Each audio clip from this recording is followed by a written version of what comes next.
A paz do Senhor, seja bem-vindo a mais uma aula aqui do EBD em Foco. Eu me chamo Herberson e nesta aula eu vou ministrar a lição número 12, que tem como título Imersos no Espírito nos Últimos Dias, e também a lição número 13, O Senhor está ali. Nós estamos encerrando esta revista aqui da editora CPAD do quarto trimestre de 2022 e neste vídeo vou comentar essas duas lições porque muitas igrejas estão adiantando a aula da lição 13, porque o domingo do dia 25 é domingo de Natal, de acordo com a tradição aqui do Brasil, as pessoas comemoram o Natal do dia 24 para o dia 25. Eu já ouvi dizer que em alguns outros países é do dia 25 para o dia 26, mas nós fazemos assim, dia 24 para o dia 25, muitas famílias fazem a ceia de Natal, se reúnem e vão dormir tarde e acaba que não vão para a EBD domingo de manhã, e algumas igrejas, pensando nessa realidade, resolveram adiantar a lição 13 para o dia 18 e por isso o EBD em Foco está adaptando a essa questão. Então muitos irmãos entraram em contato pedindo para adiantar o slide, os vídeos, e estamos nos esforçando para isso.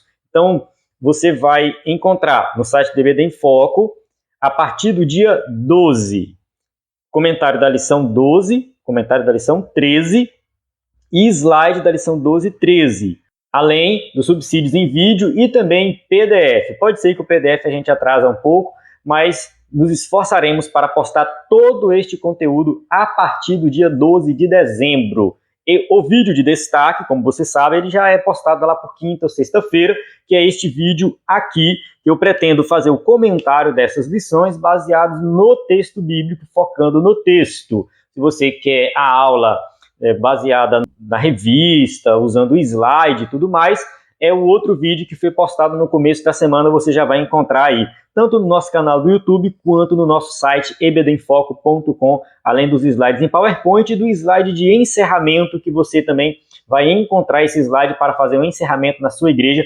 resumindo todas as lições do trimestre. Bem, vamos lá. A lição número 12 se encontra no capítulo 47 de Ezequiel e a lição número 13 no capítulo 48. Então é uma continuação, na verdade, do capítulo 40 ao 48, nós temos o mesmo contexto escatológico de Ezequiel. É importante nós estudarmos esses capítulos como um todo, ou seja, fazer um estudo geral aí do capítulo 40 ao 48.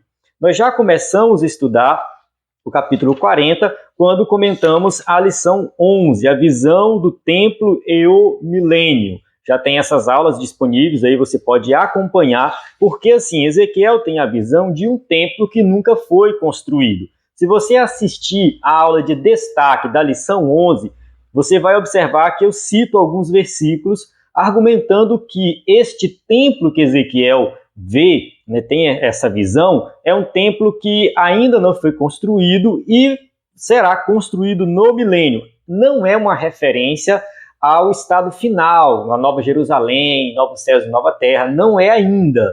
Então, do 40 ao 48 de Ezequiel, é um período de restauração do templo e tudo mais, mas que ainda não é o estado final. Então, a gente entende como o milênio, que é inaugurado com a vinda de Jesus em glória. Na inauguração do milênio, nós temos um estado que não é o estado perfeito, mas muita coisa vai melhorar nesse período milenial, porque Cristo vai reinar fisicamente aqui nessa terra. E nesse reinado de Cristo, muitas bênçãos vão fluir de Jerusalém. E eu quero falar aqui dessa passagem do capítulo 47 de Ezequiel, dessas águas que saem debaixo do umbral da casa. Vamos ler o texto bíblico? Eu quero focar no texto bíblico e fazer um passeio pelas Escrituras falando dessa questão das águas que saem do templo. Vamos ver Ezequiel 47, 1. Depois disso, me fez voltar à entrada da casa, e eis que saíam umas águas de debaixo do umbral da casa para o oriente, porque a face da casa olhava para o oriente, e as águas vinham de debaixo desde a banda direita da casa e da banda sul do altar. Ezequiel está falando de águas que fluem do templo que está em Jerusalém, o templo que ele falou ali a partir do capítulo 40 que nós já estudamos. Essas águas fluindo, elas indicam bênção e prosperidade para a nação de Israel e também para outros povos que participarão do milênio. A gente vai entrar em detalhes aqui dentro da passagem, mas antes de entrar aqui em detalhes, eu quero falar um pouco do que o Antigo Testamento diz sobre águas. Porque assim, quando a gente vai falar de água, a gente está falando de prosperidade, de bênçãos. Porque um local seco, que não chove, que não tem água, que não tem rio, ele não produz. Então assim, a gente tem aqui a terra produzindo, mas para produzir tem que ter água. Dentro da passagem a gente vai ver mais adiante que fala da região do Mar Morto, que era uma região que não produzia nada, e essa região vai se tornar frutífera por causa dessas águas que fluem diretamente de Jerusalém, mais especificamente do templo. Mas vamos ver aqui algumas passagens bíblicas que falam sobre isso. Vamos lá. Primeiro, Joel 3,18, diz assim, ó, tem uma profecia escatológica em Joel 3,18.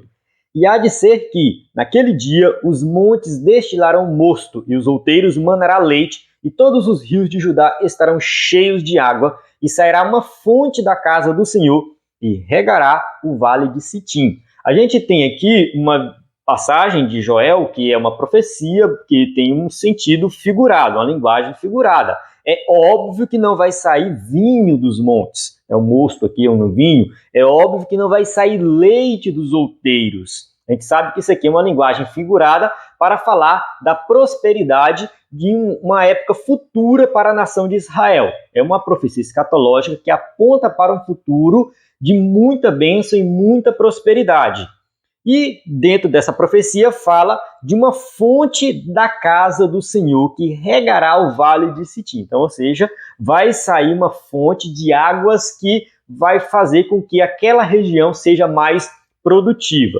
Vamos ver outra profecia que se encontra em Zacarias, capítulo 14, versículo 8. Diz assim, ó, naquele dia também acontecerá que correrão de Jerusalém águas vivas, metade delas para o mar oriental e metade delas para o mar ocidental, no estio e no inverno sucederá isso. Ou seja, no estio e no inverno é verão, inverno, em todas as épocas do ano, essa água vai fluir de Jerusalém.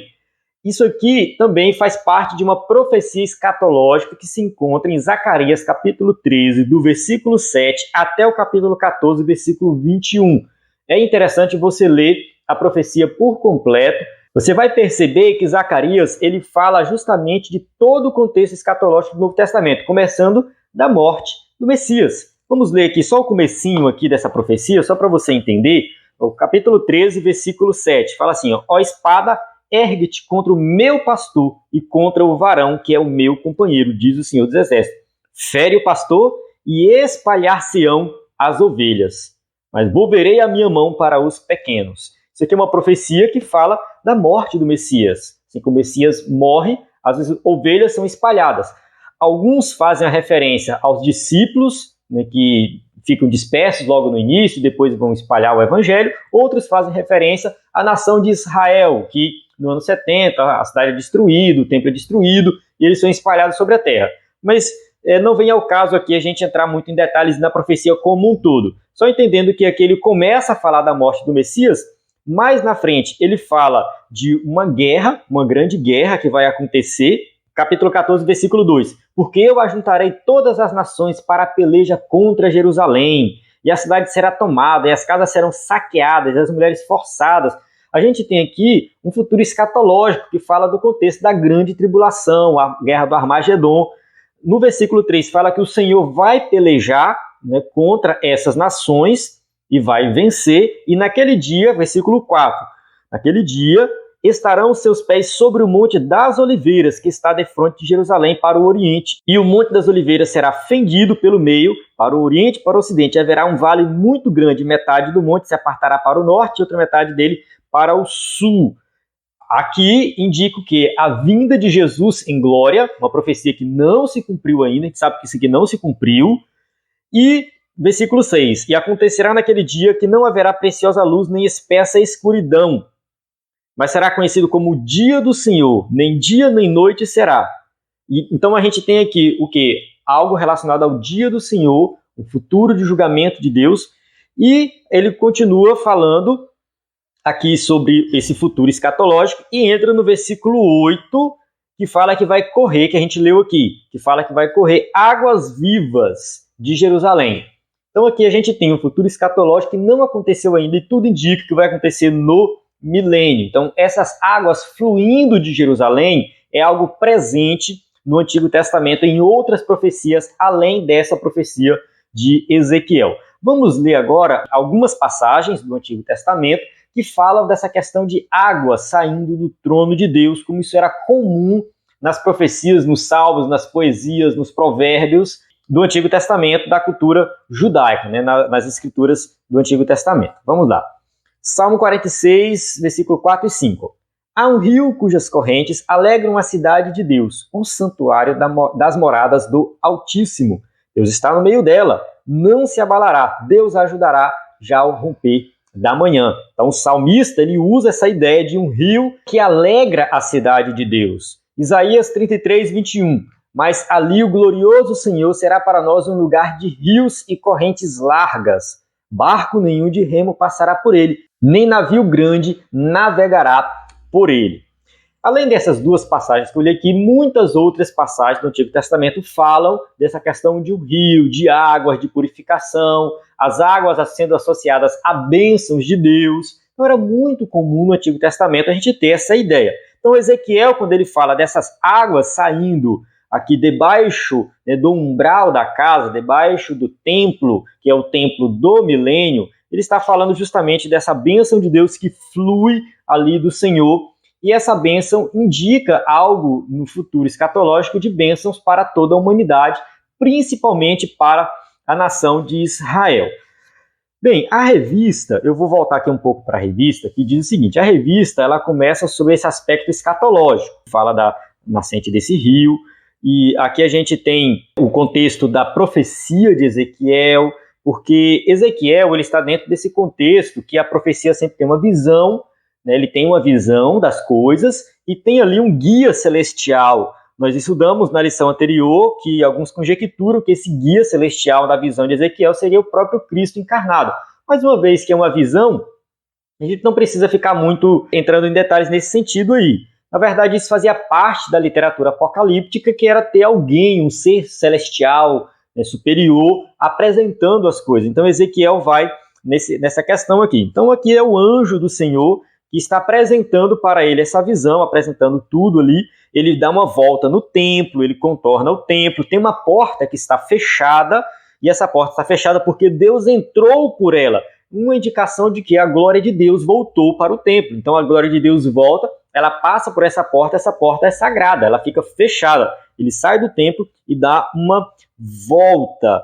E a linguagem aqui, né, no caso, fala de árvores, de bênção, né? Ele fala assim, ó, nos seus meses produzirá frutos novos. Aqui a gente tem uma profecia que fala de bênçãos e prosperidade que vai fluir do próprio templo de Deus.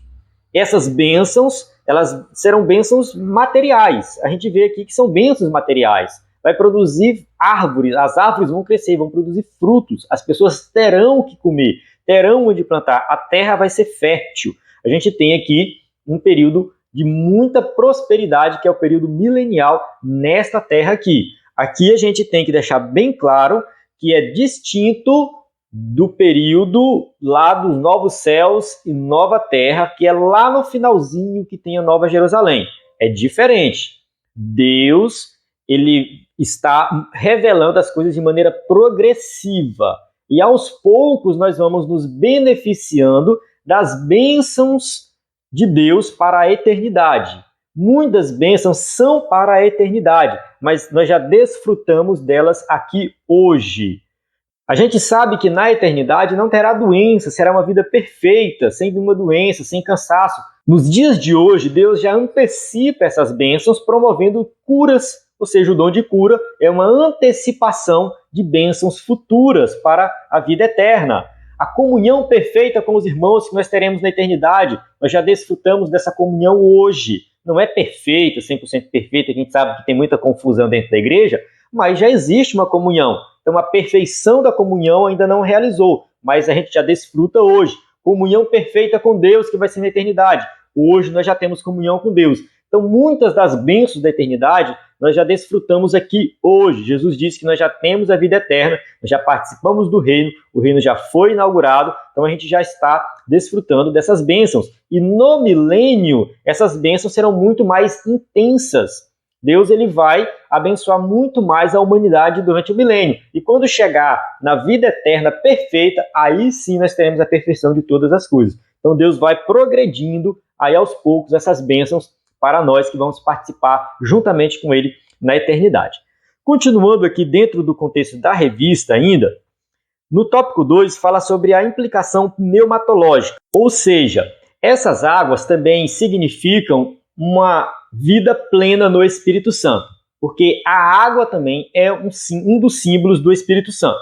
Vamos ler aqui uma passagem que se encontra em Isaías 44:3, uma passagem do Antigo Testamento. Porque derramarei água sobre o sedento e rios, sobre a terra seca. Derramarei o meu espírito sobre a tua posteridade e a minha bênção sobre os teus descendentes.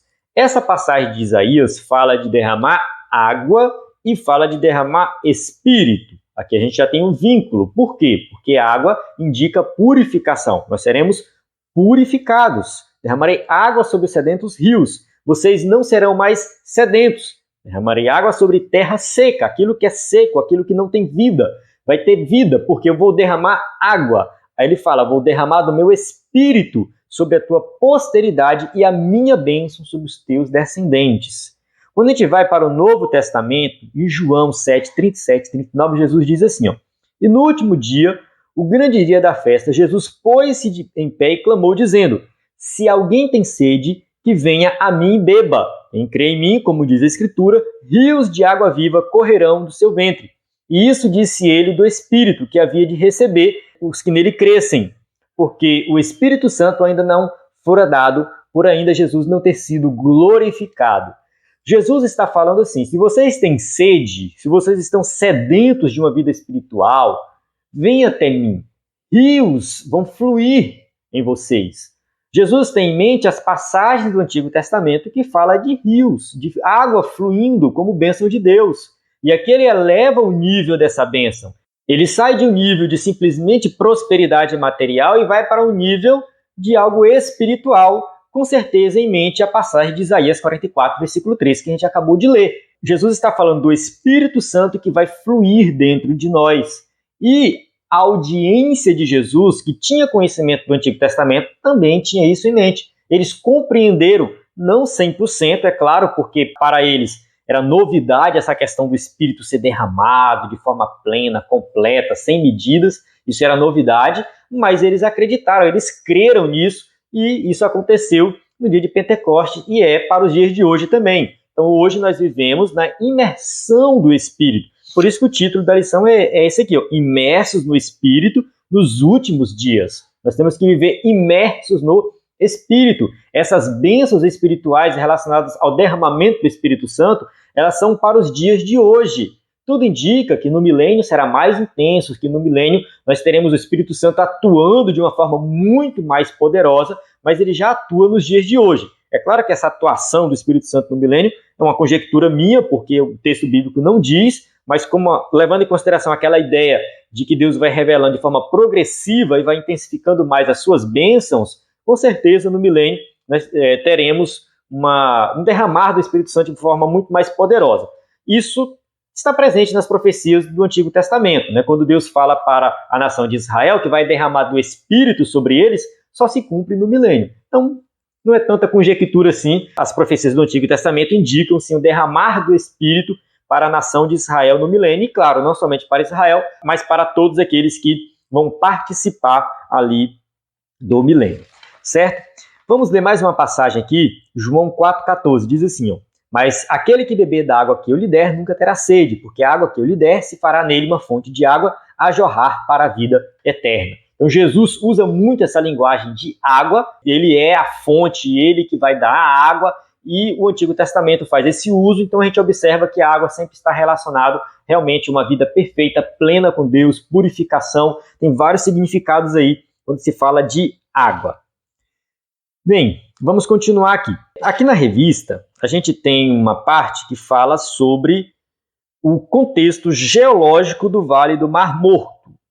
O Mar Morto é uma região árida, não nasce nada, uma terra que não produz. O mar em si, ele recebe água de alguns rios, mas ele não tem para onde fluir essa água, então ele evapora, a água evapora e ali sobra sal. A gente tem uma quantidade muito grande de sal, o escritor da revista coloca aqui, acho que é 30%, né, 30% de sais minerais, enquanto no oceano é apenas 3%. Essa grande quantidade de sal faz com que seja impossível ter vida no Mar Morto. E também é um mar que, quando a pessoa entra, ela fica boiando, porque a quantidade grande de sal faz com que a massa específica ou a densidade da água seja maior, e aí, quando essa densidade é maior, a gente consegue flutuar, né? No caso, ficar boiando ali, não afunda. Então é uma água muito salgada que não tem vida. Mas o texto diz que é o rio que vai fluir do trono de Deus, vai purificar essas águas. Vamos ver o que está escrito aqui, vou direto para a leitura que está aqui na nossa lição. Fala assim, ó, versículo 8. Então me disse, estas águas saem para a região oriental e descem a campina e entram no mar. E, sendo levadas ao mar, sararão as águas. Aqui é o Mar Morto. E será que toda criatura vivente que vier por onde quer que entrarem esses dois ribeiros viverá. E haverá muitíssimo peixe, porque lá chegarão essas águas e sararão, e viverá tudo por onde quer que entrar esse ribeiro. Aí a profecia continua. Então a gente vê aqui muita prosperidade, vida, árvores crescendo, peixes, as pessoas pescando. Ou seja, é uma prosperidade geral que vai acontecer ali naquela região. Mais na frente ele fala dos charcos, né? Mas os seus charcos, versículo 11, mas os seus charcos e seus lamaceiros não sararão, serão deixados para sal. O escritor da revista chega a conjecturar aqui que esse versículo está falando que no milênio não vai ser tudo perfeito, que ainda vai ter pecado, que ainda vai ter muita coisa errada ali no milênio. Porque, assim, não é a perfeição, não é a vida eterna. As pessoas que vão participar do milênio são as pessoas com corpos naturais que vão entrar no milênio. Há muito debate sobre a igreja que foi arrebatada, como que essa igreja arrebatada vai participar do milênio. Eu não quero entrar em conjecturas aqui, mas considerando que vai entrar pessoas com corpos naturais, vão passar muitos anos, vão se reproduzir, vai ter pecado, vai ter muita coisa errada no milênio. Então o escritor da revista leva por esse lado. Porém, eu acho que não é bem assim. Eu acho que o texto deixa bem claro, ó, serão deixados para sal. Indica o quê? Que não necessariamente toda a água vai ser purificada a ponto de não ter mais sal, porque o sal ele é importante. O sal ele exerce um papel muito importante. O sal no Antigo Testamento ele era usado para conservar, ele era usado como um adubo. A gente já falou sobre o sal numa lição que teve sobre o Sermão do Monte, né? Vós sois o sal da terra, a luz do mundo. A gente falou do significado do sal. Então, bem, eu dei uma pausa aqui no vídeo para eu ligar a central que estava esquentando e eu acabei perdendo aqui o fio da meada. Mas, enfim, eu acho que eu estava falando das lições anteriores, né, que a gente falou do Sermão do Monte e tal, que falou sobre o sal. Bem, lá a gente estudou sobre o significado do sal, né, o uso do sal no Antigo Testamento, e talvez essa passagem esteja nesse sentido de colocar o sal simplesmente como algo importante para o dia a dia das pessoas. Talvez não seja nenhum significado espiritual. Isso aqui também é uma outra interpretação, mas a gente não tem essa informação, então vamos continuar aqui. Bem, vamos lá, caminhando aqui para o final do comentário dessa lição número 12, a gente observa que as águas fluindo, elas indicam bênção e prosperidade para o tempo do milênio e também tem um significado pneumatológico, ou seja, uma relação com o Espírito Santo, indicando que nós somos cheios do Espírito Santo, devemos buscar mais do Espírito Santo e que o poder do Espírito ele vai se intensificar mais ainda no milênio. Vale ressaltar que nós temos também referências a um rio que flui lá na criação. Vou ler aqui a passagem que está em Gênesis 2:10. E saía um rio do Éden para regar o jardim, e dali se dividia e se tornava em 4 braços.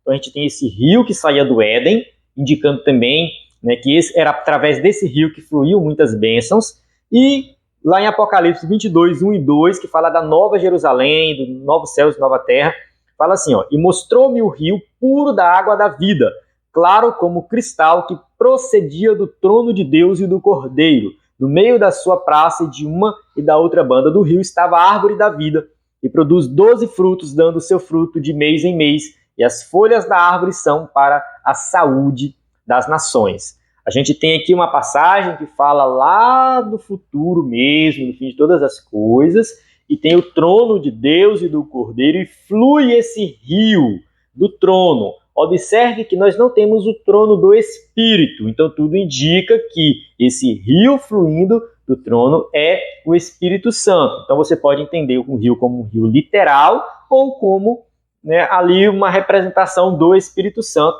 Eu também não vou entrar muito em detalhes, mas que você tenha em mente isso. Desde a criação, nós temos a questão de um rio que flui do Jardim do Éden, e no fim de todas as coisas, nós temos um rio que flui do trono de Deus. Então, Ezequiel, quando ele fala de um rio que flui do templo, está tudo dentro do mesmo contexto, e o significado aí também é parecido. Amém? Eu vou entrar agora no comentário da lição 13. Já me estendi bastante na lição 12. Eu não sei nem se vai sobrar muito tempo aqui para a lição 13. Mas assim, como está dentro do mesmo contexto, acho que a gente aproveita bastante, a passagem que a gente já leu do capítulo 47. E na lição 13, eu particularmente não gostei muito da maneira que o escritor da revista abordou. Essa lição 13, ela parece uma exegese. O que é uma exegese? É quando o escritor, um estudioso da Bíblia, ele vai estudar o texto nos pormenores, ver o contexto, o significado ali das palavras-chave, vai para o hebraico, para o grego, e vai trazendo coisas assim que não se leva para o púlpito, não se leva para uma aula de escola dominical. Porque assim, você faz a exegese e depois você faz o seu estudo, procurando as principais lições daquela passagem. E a exegese vai servir como ferramenta para o seu estudo. E aqui ele trouxe a exegese, e na lição 13 ficou muito confuso. Ele entra em questões que ele mesmo não sabe resolver. Aí ele entra aqui em questões que depois ele fala assim, não, mas isso aqui a gente não consegue saber exatamente o significado, então fica muito confuso. E essa última parte aqui de Ezequiel, ele vai falar da divisão das terras, da posição das tribos. Aí ele coloca assim no versículo 31, e as portas da cidade serão conforme o nome das tribos de Israel. Aí 3 portas para o norte, a porta de Ruben, uma porta de Judá, outra porta de Levi e a outra da banda do Oriente. Aí ele vai citando o nome das tribos, e aí entra numa parte aqui que fica bem complicado definir o porquê, o motivo disso. Qual foi o critério usado por Ezequiel para definir o nome de cada tribo, da posição perto da porta ali do templo? Fica difícil. Ele fala assim, no tópico 2.2, toda escolha tem seu propósito, nada é aleatório. Os escritores bíblicos sabiam o que estavam fazendo. A questão é que nós desconhecemos esses critérios. Então, assim, se nós não conhecemos esses critérios, se o texto bíblico não revela o critério usado por Ezequiel, faz sentido a gente ficar especulando alguma coisa? Eu acho que não. Tá? Eu acho que não. Só que assim, que lição eu posso tirar daqui? Deus tem um plano para a nação de Israel, certo? Esse plano para a nação de Israel, ele é um plano completo, tem começo, meio e fim. Deus deu uma pausa no trato com a nação de Israel quando começa a era da igreja. Então, a dispensação da igreja que é a que estamos vivendo.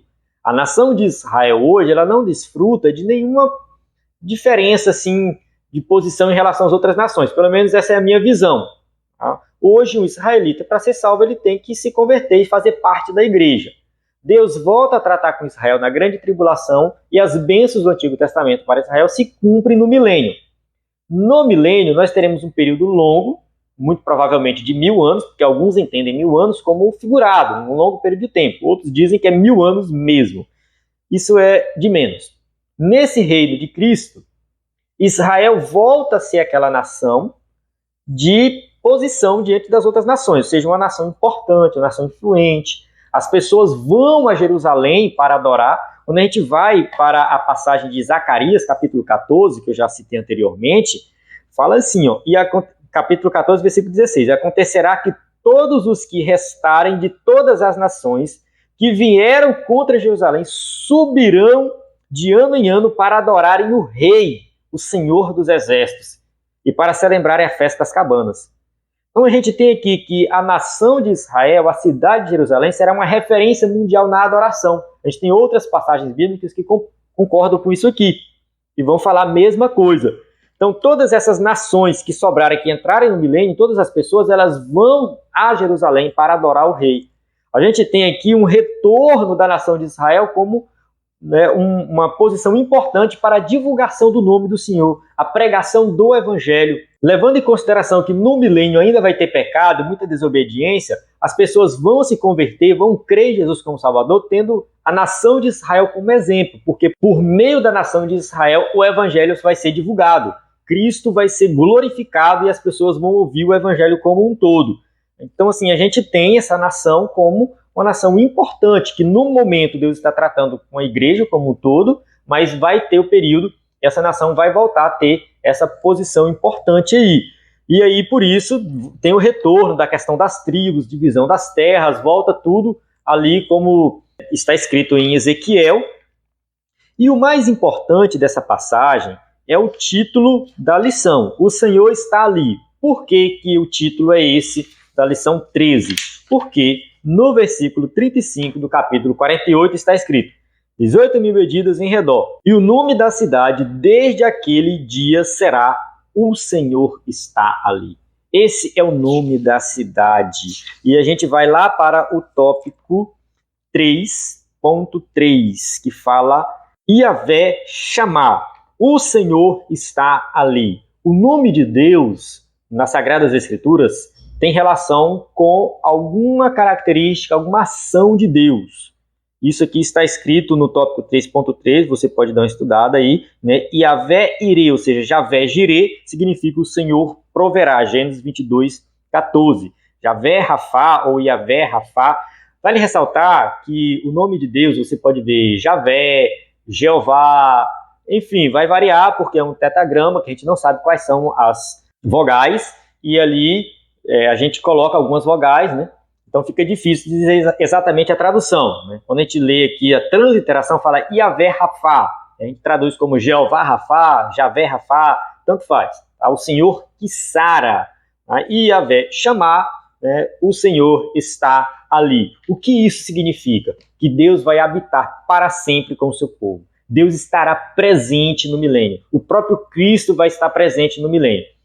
Depois do milênio, que Satanás vai se rebelar e que vai ter a consumação de todas as coisas, juízo final, e aí entra novos céus e nova terra, Nova Jerusalém, o texto de Apocalipse diz que não haverá templo. Não haverá templo na Nova Jerusalém. Vamos ler?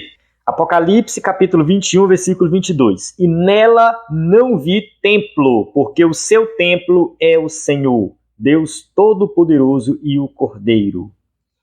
Viu?